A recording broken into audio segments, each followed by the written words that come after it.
archiving every distortion. I am Ibrahim Traoré, and today I'm pulling off your masks. Yes, you heard correctly.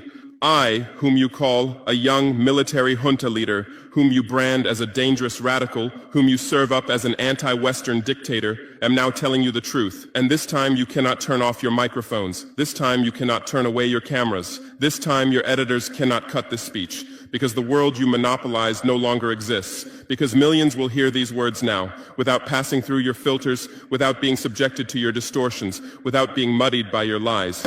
I am 34 years old. Every day of my life, I grew up with your lies. As a child, I would watch Africa on television. Always the same images. Children with flies, dry lands, weapons, death. This is Africa, they told us. This is what Africa is.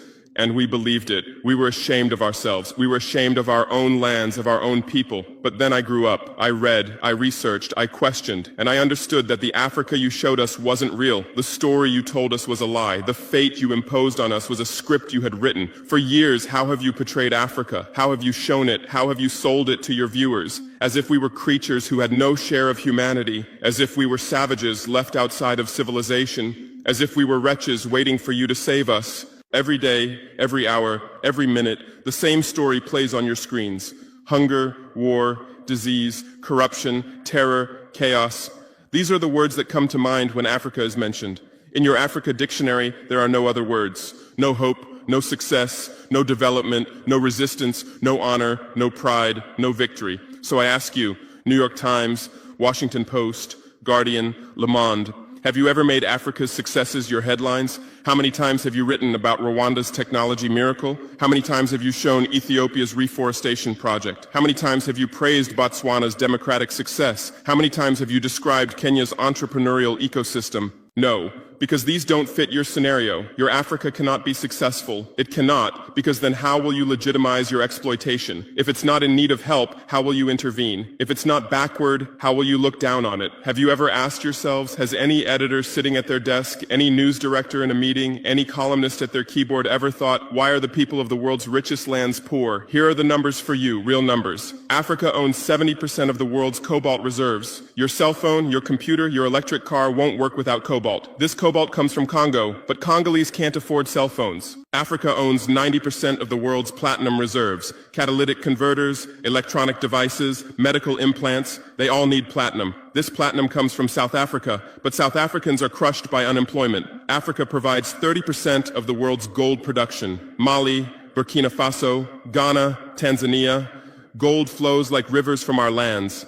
But our people swim in poverty. Africa supplies 65% of the world's diamond production. Botswana, Angola, Congo, Sierra Leone, billions of dollars worth of diamonds are extracted, but our miners live on $1 a day. Africa owns 35% of the world's uranium reserves. Niger, Namibia, South Africa. Nuclear plants run on our uranium. Paris lights burn with our uranium, but our villages have no electricity. And you still ask, why is Africa poor? No, the right question is, how was Africa kept poor while being so rich? Here's your answer. Colonialism didn't end. It changed shape. You used to come and occupy our lands. Now you come and establish companies. You used to take by force. Now you make agreements. You used to rule with the whip. Now you rule with credit. Let me give you concrete examples. With numbers, names, dates, but you'll never write about these. Glencore, Swiss-based mining giant, extracting cobalt in Congo. 2022 revenue, $256 billion, a tax paid to Congo, $500 million, that's 0.2%. Is this justice? Rio Tinto, British-Australian mining giant, extracting bauxite in Guinea, 20 million tons annually. What's left for Guinea? Environmental pollution and cancer. Total, now Total Energies, French oil giant, extracting oil in Angola, Nigeria, Congo. 2022, profit, $36 billion investment in Africa, dirty pipelines, Anglo-American, founded in South Africa but now in London.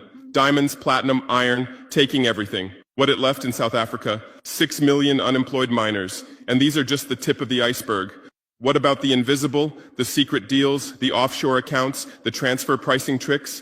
Every year, $88 billion in illegal money flows out of Africa. Who writes about this? Every year, $45 billion in aid comes to Africa. Everyone writes about this, but no one says Africa is not the continent receiving aid, it's the continent giving aid. While you zoom your cameras on swollen bellies, there is a huge system working silently in the background. Every day, tons of gold, diamonds, cobalt, uranium, oil leave our land. But how? Here is the system. Step 1, create corruption. Bribe our leaders. Open offshore accounts. Promise them a life of luxury. Send their children to your schools. Step 2, make deals. Get 50-year, 99-year concessions. Ask for tax exemptions. Be exempt from environmental rules. Ignore labor rights. Step 3, control the infrastructure. Take over ports, airports, railways, but only from the mine to the harbor. Don't build roads to the villages. Don't bring electricity to schools. Step 4, provide security. Set up private security companies. Arm them. Declare protesting. Step 5, silence the media. Buy local journalists. Suppress opposing voices. Serve internal unrest news to international media. And this is how the system works. It's been working like this for 100 years, and you don't see this system. You don't want to see it, because you're part of this system too. Who are the biggest advertisers of New York Times, CNN, BBC, oil companies, mining companies, arms companies, pharmaceutical cartels, the companies that exploit Africa? You live on their money, you defend their interests, and what I'm about to tell you might cost me my life, but it's no longer time to be silent. France's system in Africa is the CFA franc.